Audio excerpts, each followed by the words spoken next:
Hello, BookTube.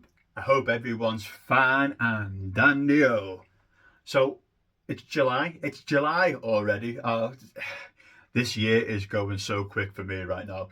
It's like the old saying, isn't it? You know, as you get older, the years go faster.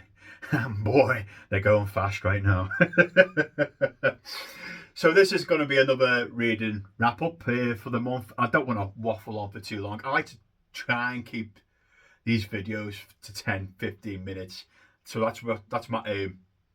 And I think this is my third or fourth wrap up of the month that I've done, and I've done my usual. I'm not going to count. I mean, I can count them on my phone here, but I've done about 14-15 books. This is my usual amount I read. So I've mostly non-fiction this month, and mostly good non-fiction. Some poor fiction in there as well. Some really, really poor fiction in there. I'll get to it in a moment. And yeah, only one reread, so let's get started. So the only reread I did this year, because I'm on a bit of a kick right now, is Bill Bryson. I love me Bill Bryson, and this is probably my favourite of all the Bill Brysons. This is Down Under. But I believe in America it's called Notes from a Sunburned Country. I might be wrong with that, but I think it is. This is my favourite. This is Bill Bryson at his best. He's very sarcastic, he's witty, and he's basically going around Australia in a kind of like travelogue style, giving bits of history of where he's going and whatnot. This is I love me some Bill Bryson. This is definitely one of the best and funniest ones you can possibly get. So if you want to get into Bill Bryson, I would recommend you start with Down Under because it's good. Okie dokie, moving on to the books that were new for me. So this one is my continuation on June on the Range. These are everybody in booktubers who's taken part in this. It's basically read a Western in the month of June. And I've not had good luck with June on the Range in previous years. Last year I read, what was the book called? Blood Meridian by Cormac McCarthy. Oh, I hated that book. Oh, it was so bad. That book almost put me in a reading slump. I hated it. But this one was much better. This is Shame by Jack Schaefer. And it's basically a boy narrating this story about a mysterious figure who enters town and starts working with his dad. And then it's the old, the boss in town, I want your homestead. Well, you're not having my homestead. And then the mysterious figure, Shane, backs up this boy's father and kind of like beats the boss back. Typical Western stuff. There's not new here, but I thought it was fairly decent. This book kind of reads like a young adult kind of entry into Westerns. I thought it was fairly okay, to be honest with you. So this is probably my favourite of the Westerns that I've read for June on the Range. So that was Shame by Jack Schaefer. Oh no. This is the nerd corner of the video now. This is Star Wars Enemy Lines, Rebel Dream and Rebel Stand. This is by Aaron Allston. I think it's a new Jedi Order series. I always get the name mixed up. This is the continuation of the Yuuzhan Vong, which is an alien species that's invaded the Star Wars galaxy. And this is because the previous book was like, oh, it's all doom and gloom, it's everyone's failing in the galaxy, and it's Yuuzhan Vong have got the upper hand. This one is, you can see the rebels, not rebels, well, the New Republic are starting to turn things around and starting to challenge the Yuuzhan Vong back, outwitting them on the battlefield and all that good malarkey stuff. It's fairly, like I've always said, a lot of the books in this series are meh, and some of them are bad. But there's a lot of meh books in this series, and these two certainly are meh. The writing style is a bit naff, to be honest with you. The one good thing about these two books are the Star Wars characters feel right. Han Solo feels like Han Solo. Leia feels like Leia. So I give that to, is it Aaron? I give that to Aaron Alston, the author. But these are, I think it's book 11 and 12, this out of a 19 book series. And I'm gonna finish it. You'll hear about the next two next month, and see. I think it's overall it's gonna be below me. I think there's been a lot. The one good thing about this is that my least favorite Star Wars character ever, Jason Solo, has not been in the books for a while. Pretentious. He's awful. But I've got my Scooby Doo, sitting there. I'm like, he's coming back. I'm Scooby Dooing the way this story's going. I think Jason Solo's coming back at one point, which I'm disappointed about. So that was Star Wars: The New Jedi Republic, books 11 and 12. The next one was a non-fiction. This is Agatha Christie by Lucy Worsley. This is a fairly well done Agatha Christie novel, to be honest with you. I still personally believe if you want to get into Agatha Christie and know more about her life, pick up her own autobiography.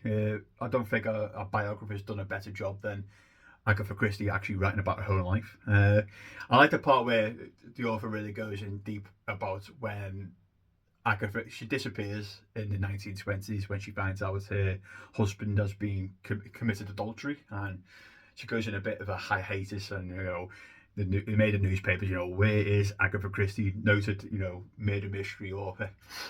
This is it's a good biography. It's not dense, it's not dry, it's not boring. It's just there's better examples for Agatha Christie out there, but it's still an immense reading. If you love your Agatha Christie, pick up this. It's really good. It's well researched. It's well written, and I thought it was a really good biography. Okay, next one. I'm still a little bit on the fence about this one, to be honest with you. I'm not 100% sure what I feel. So this is Naomi Klein. This is Doppelganger. This is about the author describing how she always gets mixed up with the other Naomi Wolf. So Naomi Klein, who's an author, gets always mistaken for this Naomi Wolf, who's a bit of a crazy conspiracist, and peddles a lot of lies. And it's written really well. I'm not taking that away from this book at all. It's immensely readable. She talks about how a lot of people get caught in with a lot of conspiracies. No one is above believing in a conspiracy or anything like that. No one is. Everyone can fall for anything. And the only thing it didn't, the whole premise of the book, of this whole doppelganger thing between Naomi Klein and Naomi Wolf, I don't think it was there. It was much more a book about how people fall for conspiracies and how to avoid doing so. Right? That was the base. That's the premise of the books, and the doppelganger thing is quite weak. So if you're going to pick up this book because you like the sound of how people fall conspiracies and stuff like that, the main premise of the author getting mixed up with Naomi, it's not there. That's what I'm trying to say. It's not there, but it's still a really good read. Okay. So my brother gave me this book, right? Because I'm gonna read the Booker this year. I think a lot of people feel like this. Do you know when books get nominated to win awards, especially like the Booker or the Pulitzer or whatever? There's a bit of, it's more like a style over substance sometimes, and you think, oh, this is a bit pompous. This book a bit pretentious. What's happening here? And these are very much for the next two books on the list. So the first one is Alan Garner. This is Treacle Walker. You deserve all the all the props in the world if you can understand this book. When I say I'm still struggling to get my head around what this author was, what the even story about this book is, it's fantastical. It's about a boy who meets a miracle worker, I think, and then comic book characters come alive, and the miracle worker dies towards the end. It's unbelievably difficult to get. One good thing is It's about 100 pages. You'll finish it in a day, but you're not going to understand it. I think the purpose of the book is so you don't fully understand it. And it's written, there's a lot of Yorkshire slang in this as well. So people, well, I struggle, I don't live that far away from Yorkshire to understand a lot of the lingo in this book. It's incredibly hard to get. It's not hard to get through because I did finish it in a couple of hours, but I was just like, I have no idea what is going on right now. Nothing at all. So, if you want to pick up a challenge and you want to have a quick read, and what's he talking about here? Surely it can't be that complex. Or just go on Goodreads. Just go on Goodreads. And I don't believe the reviews are saying this is very understandable, and I don't know what anybody's complaining about this. It's hideously confusing. The next one is less confusing, but still like, huh? So this is No One Is Talking About This by Patricia Lockwood. I think this got nominated for the book last year or the year before. I can't really remember off the top of my head. So it's written in a series of social media posts. That's what the vibe is. And one paragraph might not be relevant to the previous paragraph, and it's disjointed, and it's literally listen to people thoughts, and it's like reading someone's thoughts in a style of a social media post. The best part is probably towards the end, when her sister's baby gets born. That's literally the last 40 pages of the book. The rest of it is just you going, what? What's going on now? So it's a fairly confusing book overall, and it's the previous book, Treacle Walk, and this are two books what will probably put you off reading such things as the Booker, because, or if you're into like literature, if you're an English literature graduate, you might like it. But I think just the everyday reader will look at these two books and go, give me Stephen King. Oh, the next one's a non-fiction, Peter. I'm on 12 and a half minutes again. I wanted 10 minutes to 15 minutes. I'm on 12 and a half minutes. Come on. And I've got 8 books left, I think. This is An Immense World by Ed Yong, after that little moan. This is probably up there with one of my favourites I read this month. This is absolutely amazing. So he's discussing how different animals basically see and feel the world. So you've got the spider who feels through his legs. You've got the batto. You've got the bat who uses echolocation. So it's pretty much like that. And I didn't even know that humans have got like a primitive form of echolocation. There's the blind people. It's called clicking, and they can like understand the world through clicking. It goes completely over my head, right? I love stuff like that. And so yeah, this is about how different species across the world deal with the world through the senses, and how we as a society are really making it harder for them, via light pollution, noise pollution, all that kind of stuff, and how we can help the species that are around us survive and thrive better. It's a fantastic work. A lot of people don't like reading science books because I'm gonna feel daft because I don't understand.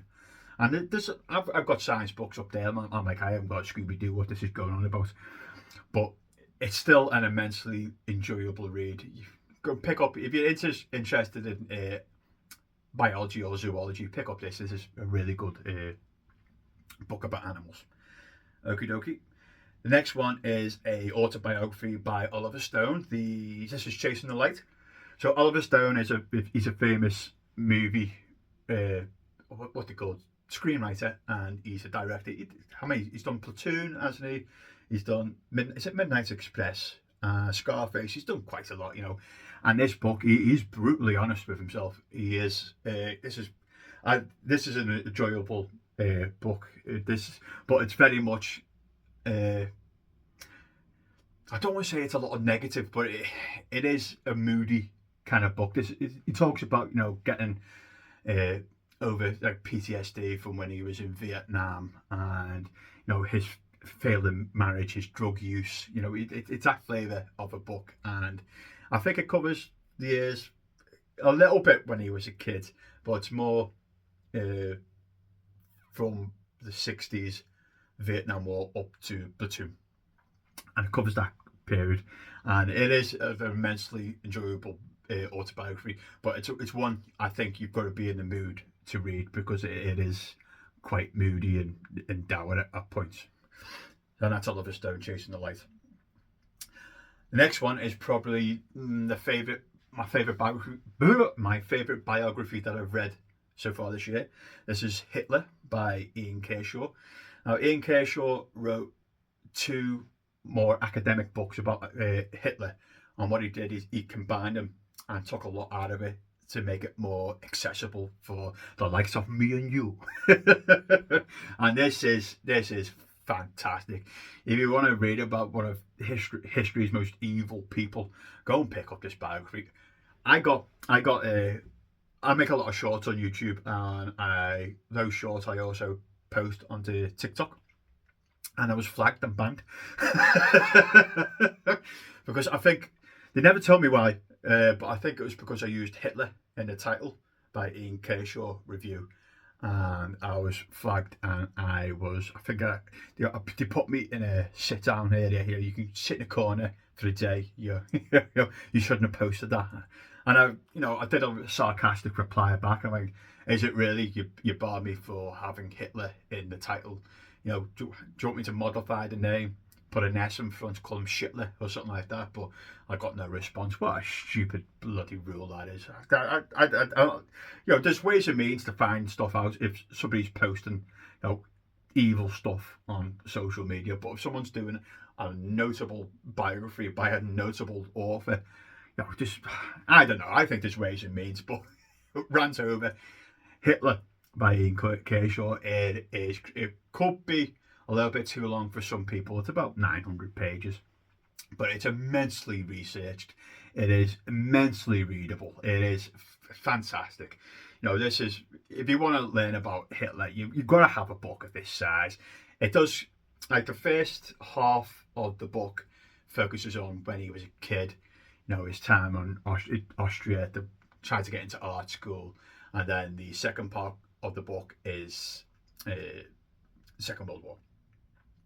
And the pace doesn't stop here. It keeps going. It keeps rolling. It's a really, really great biography. And I really enjoyed towards the end when Hitler just, he's crazy before, but he started having a really mental collapse, didn't he? He got ultra paranoid, and his eventual decline. Yes. That's really well written. And anybody out there who likes anything to do with history, World War II history, or reading biographies of important characters, read this about the Little Crank by Ian Kershaw. Okay, the next one's actually on the flip side to this. This is a Fortunate Woman by I put Pollution Moorland, but I don't think her name's Pollution Moorland. I think it's Polly Moorland. This is a fantastic little book about basically rural doctors. So, doctors who work in the country, and they didn't know all the locals' names and all that. And the premise of the book is that the author found a book written by a doctor way back when, describing what was it like being a country doctor 50, 60 years ago. So the author has got in mind to now go out and see what it's like now. So this is book where the book was written at the time of the pandemic, so about 2019, 2020. So she goes out to all the NHS nurses and doctors and describe, your experiences of dealing with patients. It doesn't get too personal, it's very much how they interact with the locals. There's a lot of funny little tidbits in this. It's just really humorous, and then how the rural doctors dealt with the pandemic, and then the outcome of that, right? Because the NHS, I'm sure people in England right now know, it's hard to see a GP now. It's at seam sometimes, but and how GPs are now. It's not really, you haven't got a face-to-face interaction with them now. It can be with Teams or just a phone call. Whereas, way back when, especially in the country, it was more really formal. Oh, all right, Dave, you're all right, mate. That kind of book. But if you're interested in that kind of stuff, it's a really, it doesn't go on far too long, and it's quite humorous and witty sometimes. It's really good. What's it? History and a bit of a biography about rural doctors. And that's by Pollution Moreland, apparently. Oh, the next one is my favourite book of all time is The Count of Monte Cristo. And I've never read The Three Musketeers. So Alexander Dumas. I love it. I mean, what's to say? Everybody knows the story of The Three Musketeers, don't they? It's very, very famous. And the characters are what they're like, what you've seen. It's immensely readable, it's enjoyable, and I love the way Alexander writes. I think it's amazing. I don't think it's as good as The Count of Monte Cristo. I mean, what is, right?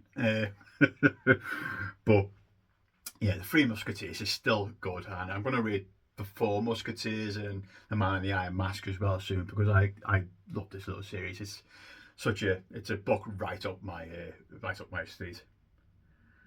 Another really good non-fiction book is Africa is Not a Country by, I hope I say his name right, Diplo Phelan. I've probably completely butchered that. But this is a really dry, sarcastic, funny way of, it's a history account of Africa, and it discusses stuff like the white savior complex, like the Bob Geldof and what's that, Feed the World, it's all that kind of stuff. And it just goes through, like, pick a certain point in time. It'll talk about European colonialism, how, nations like Britain and France and Belgium went over there, like, give me your sweets, and if you don't give me your sweets, we're going to kill you. And how we all, how our country stole a lot of Africa's history to put in our museums. It's written in a funny way. I mean, it does touch on some heavy subjects, but it does have like a light at the end of the tunnel of how Africa's evolving now, and how it's finding its feet. I want to say finding its feet. That sounds patronising, doesn't it? But it's really, really, really well done. It's really well researched. It's not big. It's only about 200 pages. But it's fine. If you're interested in just having like a whistle stop tour of different time periods in African history, pick up this book. You won't be disappointed. It is a really, really well done book. Okay, and lastly, 23 minutes. This is The Restless Republic by Anna Kay. This is about the time period in British history where, we decided to cut our king's head off and then promote Oliver Cromwell to Lord Protector. Didn't work out for us, obviously. We cashed back out to get a monarch again, Charles II, like 20 odd years later. But this is looking at that little time period of between Charles I and Charles II, of how it just fell apart completely, how none of the people, how none of the men at the time could ever, what can we do? How can we rule? There's a lot of button heads, there's a lot of war. You had Oliver Cromwell starting wars and dissolving parliament, stuff that he hated Charles I doing. But it's really well researched. This is my kind of first book I've ever read about this time period in British history. I thought it was really, really well done and really, really good read. Well researched. A lot of pictures going through as well. One of the good things is about this as well, it doesn't also just talk about the men involved. It also talks about some of the women, like Anna. That it reads a bit like Game of Thronesy, like there's different factions competing, and then it all falls apart. So yeah, they were the 14, 15 books. How many there were there that I read this month? And see what I've already started the Count of Monte Cristo. That's going to be my reread for next month. I reread it every July. So that's it. I hope you like the idea of any of those books I read this month. And I'll see you shortly. Bye bye, BookTube.